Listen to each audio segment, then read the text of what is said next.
From Anshe Sfard Beth El Emeth Congregation, it's time to take 10 minutes for Torah with Rabbi Joel Finkelstein. Welcome to our discussion of Parshat Vayechi, the power of Teshuvah.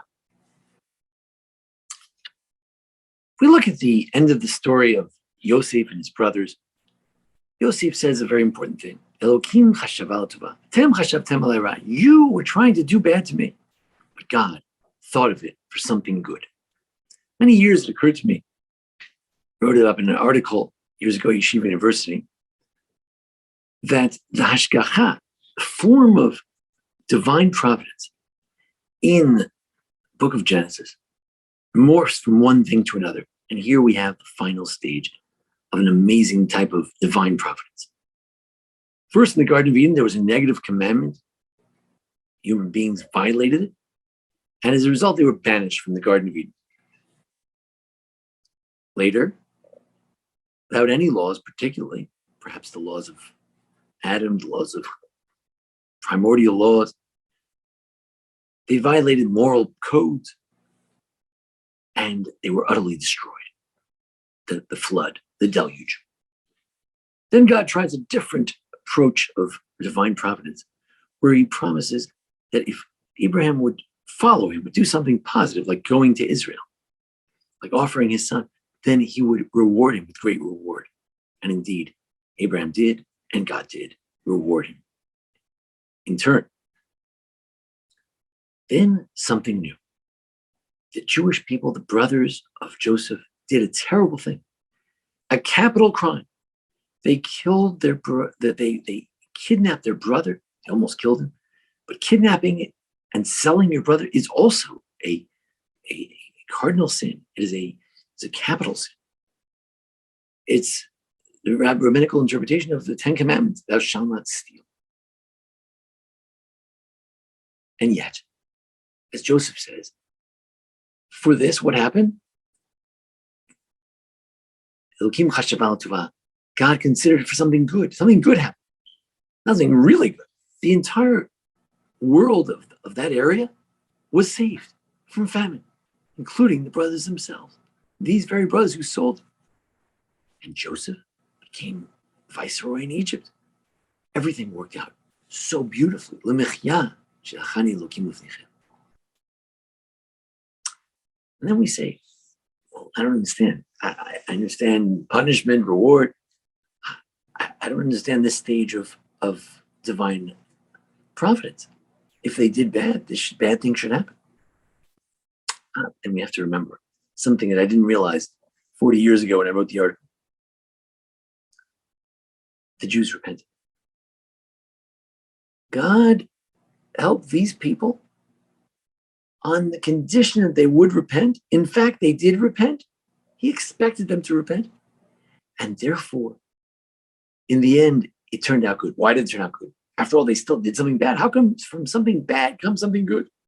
Reminds us of the riddle of Samson, Me'az Yatzamatok, from something strong and could come something good, something sweet. So the answer is as follows. When you do an avera, a sin, transgression, and then you do teshuvah, the Gemara in Rosh Hashanah says that zedonos naslos kishkagos, or even kizchuyos. If you do full teshuvah out of love, then even the intentional sins that you did brazenly, they get flipped in the categories, in the column, to be considered what? A mitzvah. The power of teshuvah is to transform the negative into a positive.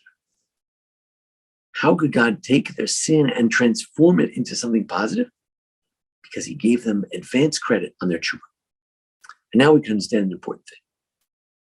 Why did God reward King Ahab with half a century of success? Why did some of the Yeravams, there were two Yeravams, have great success despite their great sinfulness? How did the northern kingdom even last one generation?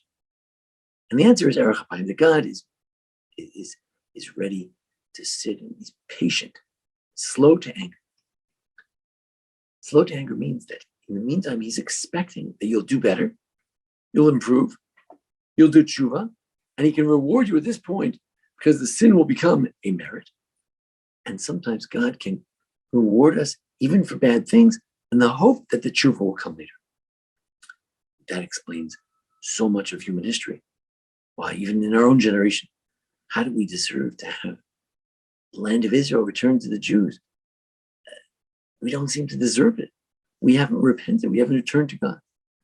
So God says, I'll tell you what, I'll give you a new hashgach, a new divine providence. I'll give you the reward in advance. And now it's your turn to do the teshuvah. And the third is something else. Rabbi Yaakov Meidan argues, and Moshe Lichtenstein disagrees, but Rabbi Meidan argues that the economic policies of Joseph were just. There's nothing wrong with it. He charged 20% to the people of Egypt. It's not a problem. God charges 20%. 10% to the Levites, 10% either to eat in Jerusalem or to give to the poor. 10 plus 10, 20%. So if Joseph charged 20%, he's not being a demonic dictator. It's reasonable. Also, the people thank him for it. Why did the Egyptians say that the Jews are going to take over? That's their anti-Semitic diatribe. That's when their imagination. But in truth, Joseph was a good, benevolent leader. So you say, really? So Joseph saved the people. He bought out their land. He bought out their cattle. He saved the people. He charged them a reasonable tax. It's a good, benevolent leader. And yet, what happened? In the end, the Pharaoh accuses the Jews that if you don't watch out, the Jews will take over. Just like they did with Joseph.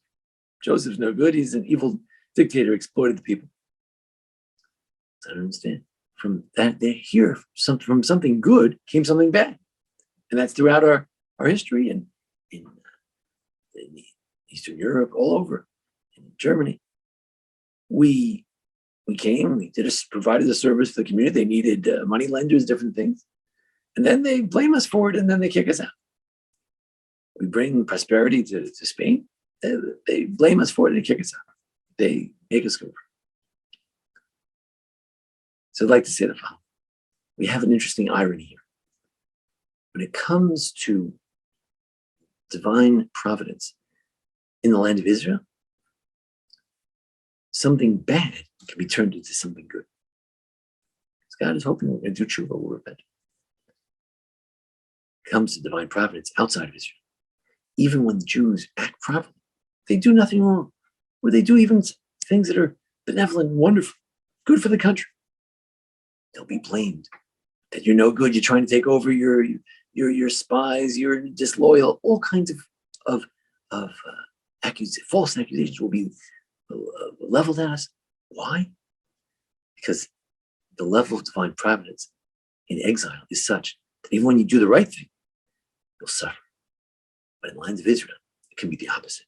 Or even you do the wrong thing, like King Ahab, Achav, Rasha, wicked Ahab. When you're in the land of Israel, God can sometimes try this level of providence where he gives you good, the condition that he hopes. He's erech apayim, he's waiting, he's slow, he's patient, he's a good father. He's hoping that we will return. What's the power of Teshuvah? Power of Teshuvah is that even when we do something bad, God is so merciful and so patient that he's hoping we're going to do Teshuvah. So he'll give us an advance reward for our sin in the hopes that we're going to do better in the future. That's the power of Teshuvah. Thank you for joining us here at the Ashley Sfarad Helmuth Congregation for a discussion, holidays, and Parsha. Join us each week for these discussions. And thanks to Jason Lefkowitz, our producer. Thank you. This has been 10 Minutes for Torah with Rabbi Joel Finkelstein. To learn more, visit asb.org.